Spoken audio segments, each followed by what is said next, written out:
আসসালামু আলাইকুম বন্ধুরা, আজ আমি ছানা ছাড়াই চালের গুঁড়ো দিয়ে এমন একটি মিষ্টি বানিয়ে দেখাবো, আপনারা দেখলেই অবাক হয়ে যাবেন। আর বাচ্চা থেকে বড় সবাই কিন্তু খাওয়ার জন্য পাগল হয়ে যাবে। আর এই মিষ্টির মধ্যে আপনারা দুই ধরনের মিষ্টির স্বাদ পাবেন। তাহলে চলুন প্রথম থেকে শেষ পর্যন্ত রেসিপিটা দেখতে থাকুন। আশা করছি প্রতিদিনের মতো আজকের রেসিপিটাও আপনাদের ভীষণ ভালো লাগবে। আর রেসিপিটা ভালো লাগলে অবশ্যই লাইক কমেন্ট শেয়ার করতে ভুলবেন না এবং চ্যানেলটিকে সাবস্ক্রাইব করে রাখার অনুরোধ রইল। তো চলুন শুরু করা যাক। তো দেখুন, গ্যাসটা অন করে আমি ফ্রাই প্যান বসিয়ে দিয়েছি। এখন আমি ফ্রাই প্যানের মধ্যে দিয়ে দেব 1 চামচ ঘি। ঘিটা দেখুন গলে গেছে। এখন আমি এই ঘিয়ের মধ্যে দিয়ে দিচ্ছি হাফ কাপ শুকনো আতপ চালের গুঁড়ো। এখন আমি গ্যাসের ফ্লেমটা একদম লো ফ্লেমে রেখেছি। আর এইভাবে আমি 3 মিনিট মতো হালকা করে নাড়াচাড়া করে এই শুকনো চালের গুঁড়োটাকে ভেজে নেব। দেখুন বন্ধুরা, চালের গুঁড়োটাকে আমি হালকা করে 3 মিনিট মতো ভেজে নিয়েছি। এখন আমি এই চালের গুঁড়োটাকে একটি থালার মধ্যে নিয়ে নেব।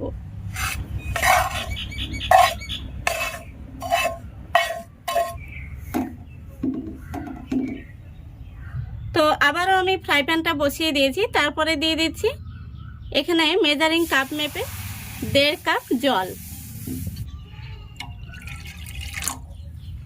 তারপরে জলটা কুসুম গরম হয়ে এলে এর মধ্যে আমি দিয়ে দিচ্ছি 1/3 কাপ গুঁড়ো দুধ।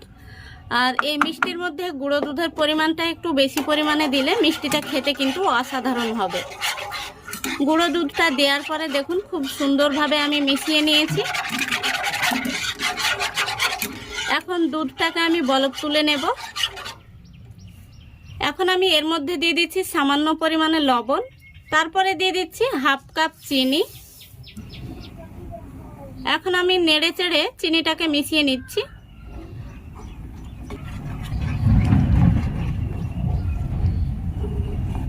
তারপরে দিয়ে দিচ্ছি 1 চামচ ঘি।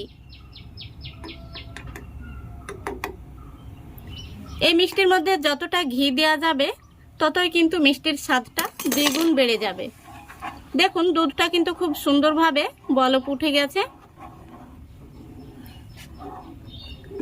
এখন আমি গ্যাসের ফ্লেমটা একদম লো ফ্লেমে করে দিয়েছি। তারপরে আগে থেকে যে চালের গুঁড়োটা ভেজে রেখেছিলাম সেই চালের গুঁড়োটা এখন আমি অল্প অল্প করে দিতে থাকবো আর এক হাত দিয়ে নাড়তে থাকবো। এভাবে খুব সুন্দর করে মিশিয়ে নিতে হবে। গ্যাসের ফ্লেমটা একদম লো ফ্লেমে রেখে এই কাজটা করে নিতে হবে, নইলে কিন্তু দলা পেকে যাবে। তো এইভাবে আমি নাড়াচাড়া করে রান্না করে একটি ডো তৈরি করে নেব। ডোটাকে খুব একটা শক্ত করা যাবে না, একটু নরম নরম থাকতেই কিন্তু নামিয়ে নিতে হবে। দেখুন সুন্দর একটি ডো তৈরি হয়ে গেছে। এখন আমি ডোটাকে একটি থালার মধ্যে নিয়ে নেব। ডোটাকে আমি ঠান্ডা করে নেব। দেখুন ডোটাকে আমি কিছুটা ঠান্ডা করে নিয়েছি। এখন আমি এই ডোটা থেকে কিছুটা অংশ তুলে রাখছি। এখন আমি এটাকে আলাদাভাবে মেখে নেব। এখন আমি এর মধ্যে দিয়ে দেব 1 চা চামচ গোটা চিনি। এতে করে এই মিষ্টির স্বাদটা কিন্তু দারুণ আসবে। তো দেখুন এই ডোটাকে আমি মেখে নিয়েছি। এখন আমি আগে থেকে যে একটু ডো তুলে রেখেছি সেটাকে এখন মেখে নেব। এখন আমি এর মধ্যে দিয়ে দিচ্ছি 2 থেকে 3 ফোঁটা মতো ইয়েলো ফুড কালার। তারপরে দিয়ে দিচ্ছি হাফ চা চামচ গোটা চিনি।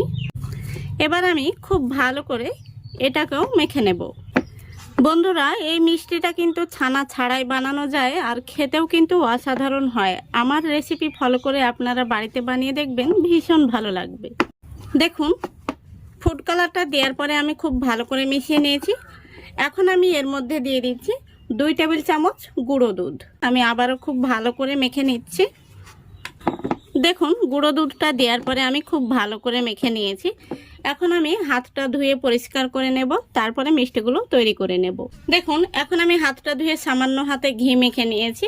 তো এখন আমি এই ডোটা থেকে মিষ্টিগুলো তৈরি করে নেব। তো দেখুন আমি সামান্য পরিমাণে মিশ্রণ নিয়েছি। তারপরে এইভাবে তালুর মধ্যে নিয়ে খুব সুন্দরভাবে গোল করে নিচ্ছি। লক্ষ্য রাখতে হবে এই মিষ্টিগুলোর গায়ে যেন কোনো রকম ফাটল না থাকে। দেখুন মিষ্টিটা কত সুন্দর হয়েছে। আমি আরও একটি মিষ্টি তৈরি করে আপনাদের দেখিয়ে দিচ্ছি। দেখুন কত সুন্দর হয়েছে। দেখুন হলুদ কালারের মিষ্টিগুলো আমি সবগুলো বানিয়ে নিয়েছি।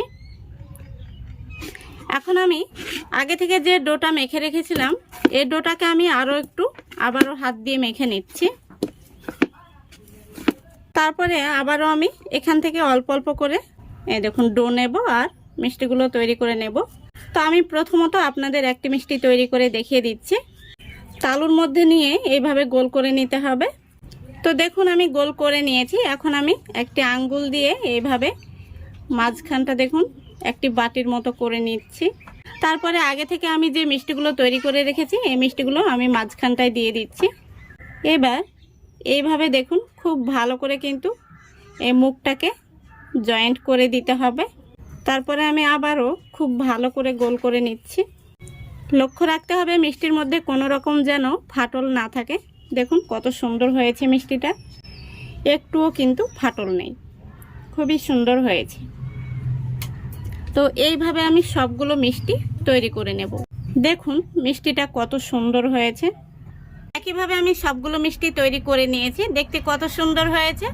এখন আমি যে থালার মধ্যে মিষ্টিগুলোকে ভাপিয়ে নেব সেই থালার মধ্যে 1 চিমটি মতো ঘি নিয়েছি। থালার মধ্যে ঘিটাকে খুব ভালো করে লাগিয়ে নিচ্ছি। এতে করে মিষ্টিগুলো হওয়ার পরে কিন্তু খুব সহজেই থালা থেকে উঠে আসবে। এখন আমি এই থালার মধ্যে মিষ্টিগুলোকে সাজিয়ে নেব। মিষ্টিগুলো কত সুন্দর হয়েছে দেখুন, আমি কাছে থেকে দেখিয়ে দিচ্ছি। এই দেখুন, তো কয়েকটি হলুদ মিষ্টি আমার রয়ে গেছে, সেগুলোও আমি কিন্তু একই সঙ্গে ভাপিয়ে নেব। দেখুন মিষ্টিগুলোকে আমি খুব সুন্দরভাবে সাজিয়ে নিয়েছি, দেখতে ভীষণ সুন্দর লাগছে। মিষ্টিগুলো ভাপে দেওয়ার জন্য এদিকে আমি আগে থেকে গ্যাসটা অন করে কড়াই বসিয়ে দিয়েছি আর কড়াইতে কিছুটা পরিমাণে জল দিয়েছি। জলটা ফুটে গেছে। এখন আমি গ্যাসের ফ্লেমটা লো আর মিডিয়ামের মাঝামাঝিতে রেখে মিষ্টির থালাটা বসিয়ে দিচ্ছি। এখন আমি ঢাকনা দিয়ে দিচ্ছি। তো এইভাবে ঢাকনা দিয়ে পুরো 10 মিনিট আমি জাল করে নেব।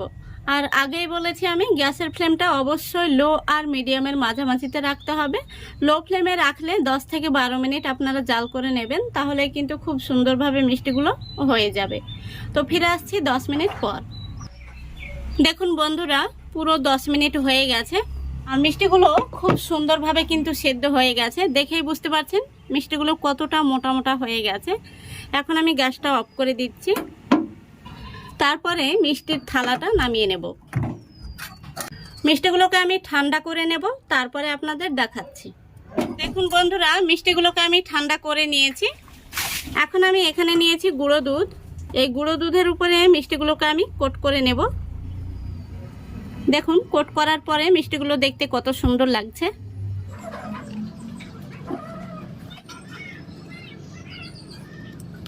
দেখুন সবগুলো মিষ্টি আমি একইভাবে কোট করে নিয়েছি আর দেখতে কত সুন্দর হয়েছে।